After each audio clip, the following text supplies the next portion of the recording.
안녕하세요. 개인 투자자분들의 멘토 프로페서 킹입니다. 11월 15일 기술적 분석의 좋은 모닝 브리핑 출발해 보도록 하겠습니다. 자, 오늘은 뭐 길게 이야기 드릴 필요가 없죠. 어제 같은 경우에는 미국 시장의 소비자 물가 지수가 예상보다 좀 낮게 나오면서 미 국채금리가 급락을 했고, 이에 따른 상승을 보여줬습니다. 제가 이제 어떤 계기가 필요하다라고 분명히 이야기 드렸죠. 근데 그 계기가 약간 어제 어떤 물가지수가 뭐 낮게 나온 것은 좀 맞겠지만, 사실 12월에 금리 동결이라는 이야기는 제가 이전부터 계속 드렸죠. 그런 면들을 봤을 때는 결국 핑계가 필요한 거지, 정말 그 흐름 때문에 시장이 반등했다 뭐 이렇게 보진 않고, 다만 어찌 되었건 이 목표 지수에 도달을 했습니다. 계속 나스닥 기준으로 추세 확장 패턴의 상단 이 자리에 슈팅이 나와야 된다라고 이야기 드렸는데, 그 흐름이 나왔고, 그러니 우리가 미국 시장을 기준으로 했을 때 추격할 이유는 전혀 없다.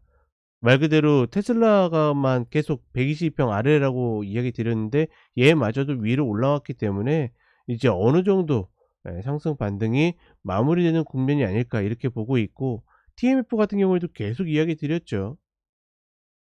네. 우리가 단기로 보고 가는 게 아니기 때문에 지금 수익률을 많이 쌓아가고 있어도 내년까지 계속 들고 가는 겁니다. 이렇게 보시면 되겠고, 한국 시장 같은 경우에도 역회된 숄더 패턴에 대해서 지난 일요일 날 라이브 때도 그렇고, 기관차 방송에서도 그렇고, 모닝 브리핑 때도 그렇고 계속 이야기 드렸습니다.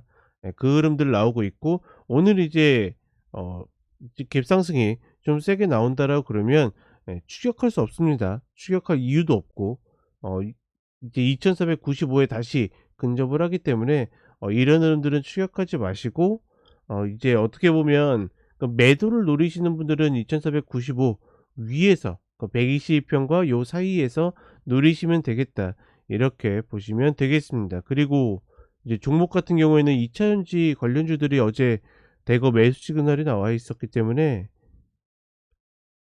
참고만 하시면 되겠고, 다만 이제 제가 계속 매매해야 된다는 종목만 정리를 해 드렸죠. 그 종목들만 나와 있습니다. 그 외의 종목들은 가급적이면 건들지 마시라, 이렇게 다시 한번 이야기를 해 드립니다. 자, 간단하게 차트 보도록 하겠습니다. 어제 소비자 물가지수가 발표가 되면서 장 전에 이렇게 급반등하는 모습을 보여줬고, 뭐 그에 따라서 미 국채 금리가 하락하는 흐름입니다. 제가 뭐 이전부터 계속 이야기 드렸죠. 그러니까 12월에 금리가 동결될 것은 사실 누구나 예상할 수 있었거든요. 뭐 제가 예상할 정도면 누구나 할 수 있는 거죠. 계속 이야기 드렸기 때문에 그것 때문에 내려왔다? 저는 그렇게 보진 않습니다. 그러니까 상승 추세에 있었고, 말 그대로 122평에 걸려 있을 때 계기가, 이거를 완전히 돌파할 계기가 필요했는데 그 계기가 발생한 거다, 뭐 이렇게 보고 있고, 지금 이 언더슈팅만큼의 오버슈팅이 나올 수 있다라고 이야기 드렸기 때문에 요런 자리들, 특히나 이 미국 시장도 매도를 노리시는 분들은 이야기 드렸죠. 이 구간 넘겼다가 깨지게 되면 이때가 좋은 타이밍이다, 뭐 이렇게만 인지를 하시면 될 것 같습니다. 그 외에 뭐 차트들도 다 비슷비슷하고, 예.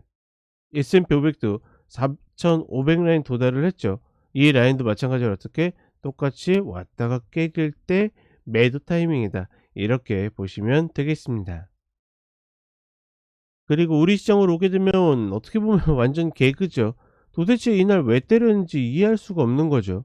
월요일 날 저 흐름만 없었다라고 그러면 오늘 충분히 이 라인들 도달했을 겁니다.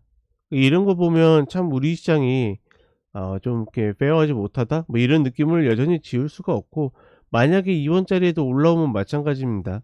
그러니까 물론 우리가 노리는 목표는 역헤드 숄더에서 이 패턴이 맞지만, 이 목표를 가기에는 제가 봤을 때는 올해는 좀 어렵다라고 보고 있고, 지금의 이 구간, 그래서 이 구간에 왔을 때는 다시 매도를 한번 뒤집어 봐도 괜찮지 않을까. 물론 이제 꺾이는 흐름을 봐야 되겠지만 이렇게 보고 있고, 그러니 예를 들어서 오늘 자리에서 뭐 2460 뭐 이런 자리들, 요런 자리들에서 출발해서 올라가든 내려가든 움직이게 된다라 그러면 여기에서는 전혀 매수 추격을 할 이유가 없다. 여기서도 안 했다라고 한다라 그러면 굳이 여기에서 쫓아갈 이유가 하나도 없는 거죠. 차라리 내가 위에 올라왔을 때 어 매도를 보는 것이 훨씬 더 유리하다. 이미 이 월요일 날 흐름 때문에 이 자리는 어떤 방식으로 가든 또다시 돌아올 가능성이 굉장히 높아졌습니다. 그런 흐름 때문에 이야기 드리는 거다. 그리고 어제 2차 전지의 흐름이 좋으면서 이 코스닥 기준으로 779 라인을 갭으로 장악하면서 위로 올라왔죠. 이런 흐름들을 보게 되면 여전히 2차 전지가 어떻게, 그러니까 계속 이야기 드리죠. 내려갈 땐 같이 내려가는데 올라갈 때 훨씬 더 탄력이 좋다라고 그러면 그 종목을 거부할 이유는 없다. 다만 제가 봤을 때는 어떤 잔챙이 종목들보다는 에, 주 종목, 메인 종목 위주로, 대장주 위주로 매매하는 거 가장 낫다라고 판단을 해 봅니다. 자, 그러니 전체적인 큰 틀에서의 전략은 뭐 변함이 없죠. 이제 와서 쫓아간다라는 것은 제가 봤을 때는 무리라고 보고 있고, 더 가든 말든 이제 홀딩자의 영역에 다시 진입을 했다. 철저하게 박스를 놓고서 이렇게 접근하는 게 가장 효율적이라 판단을 해 봅니다. 자, 이렇게 이야기 드렸고, 저는 오전 시황과 종목대에 다시 찾아뵙도록 하겠습니다. 감사합니다.